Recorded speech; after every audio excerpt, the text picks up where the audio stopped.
cheating is always a choice. Tama? Pero sa mga taong nagbibigay ng chance sa mga nag-cheat, tandaan nyo rin, ang pagpapakatanga minsan, choice nyo rin.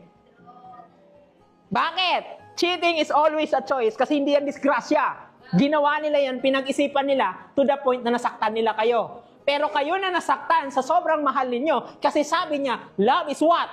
Sacrifice. Okay lang na masaktan ako kasi mahal ko siya. Psst. Okay lang naman ng isa, dalawa, tatlo, hanggang kaya mo. Pero hindi pwede na habang buhay magpapakatanga ka sa isang tao na nagsusorry pero hindi kayang magbago.